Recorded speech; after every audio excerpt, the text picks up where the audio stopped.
management. Thank you very much for your attention. At this juncture, ladies and gentlemen, we've had a number of remarks, very, very important remarks to this very important event, which has to do with the official launch of the Building the Capacity of Parliamentarians for Economic and Financial Governance. At this juncture, help me welcome the Right Honorable Alban Sumana Kingsford-Bagwin as he addresses us and again officially launch this project. A round of applause for him, please.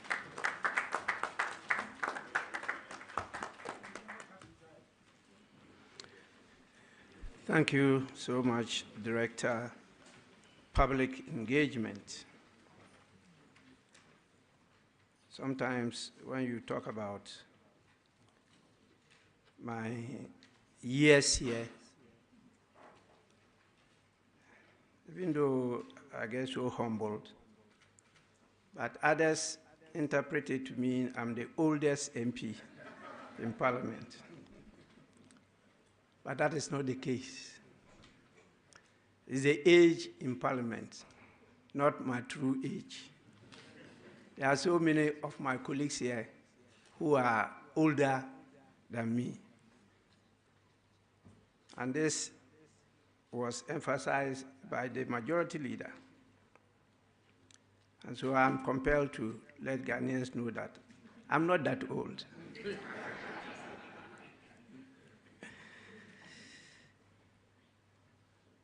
Let me acknowledge the presence of all of you and stand by the existing protocol as already laid out, but acknowledge the presence of the Parliamentary Press Corps and other media partners. I deal a lot with eye contact. And so I can identify those who are here and those who are not here. But one thing I want to comment on is our attitude. When we decide to continue with this attitude, we will never see the good in ourselves. Even when such an exciting, important project is being launched, people are seated here as if they are at a cemetery. You cannot see excitement, you cannot see joy, you cannot see any sign. And even when their leaders are leading them by clapping and applauding all what our partners are doing, there you are, as if you are at a funeral ground. It can't help us. Don't forget that the development partners are not only in Ghana. They are in other countries. Please, show love, show love. Please, show appreciation.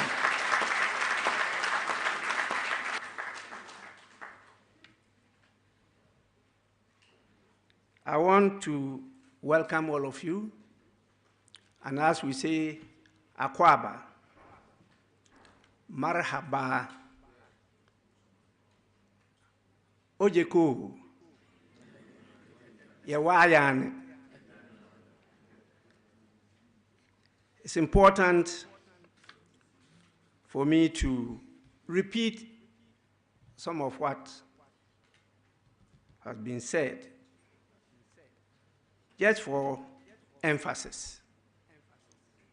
If not, there is no need for me to present this keynote address, because all what you are expected to hear has already been articulated by the earlier speakers.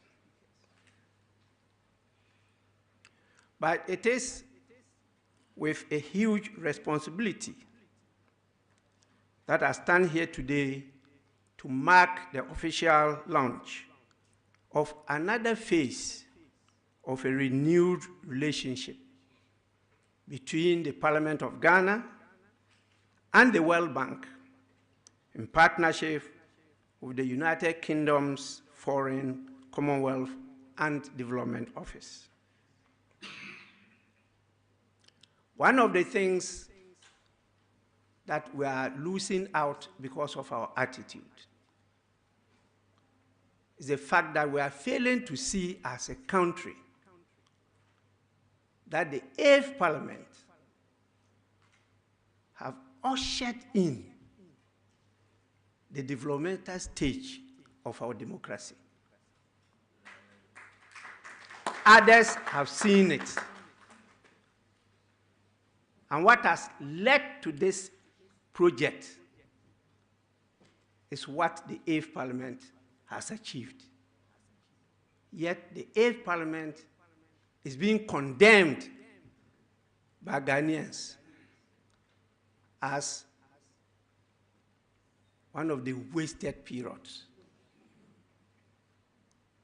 You can ask our development partners the foundation stone of this project.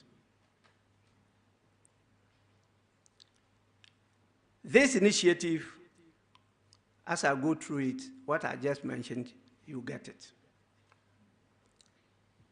This initiative, summarized in a theme, building the capacity of parliamentarians for economic and financial governance, is born with an initial amount of $1,600,000 United States dollars, sourced from the World Bank and the United Kingdom's Foreign, Commonwealth, and Development Office. Today's ceremony launches the initiative, a new chapter of strengthening the collaboration between Ghana's Parliament, the World Bank, and the United Kingdom Foreign, Commonwealth, and Development Office. This event comes after lots of strategic discussions, planning, and collaboration of partners who share a common goal to see Ghana's Parliament achieve its vision of becoming a model in Africa. The World Bank and the UK FCDO support is for an initial estimated 18 months period. And so the issue of sustainability that has been raised is very important. And the issue of our commitment and how we take this opportunity to create and succeed in establishing the objectives that this project is meant to achieve. Parliament, as we've often been told, is the anchor of democratic governance. Since the beginning of the Fourth Republic of Ghana, Parliament has been the principal forum where people's voices find legitimate expression, where governments are scrutinized, laws processed and passed, and grievances resolved. In fact, the first instance of public hearing was from the Appointments Committee. The Public Accounts Committee came later on. And if you recall, I chaired the Public Accounts Committee for 4 good years. And I took the decision that it was better for us to move away from politicization of the work of the Public Accounts Committee to professionalism, and decided to hand over my chairmanship to a professional accountant, in the person of Honorable Salas Mensah. And this is what led to the next chair of the Public Accounts Committee being Honorable Kandapa. And from there, they were able to marshal the support of our development partners to focus on support of the Public Accounts Committee. If not, it was used as a tool of the party in opposition, undoing the party in government. That was the focus, not on management, not on economic, not on other matters, but on politics. And so that was another strategic decision I took at that time in 2005.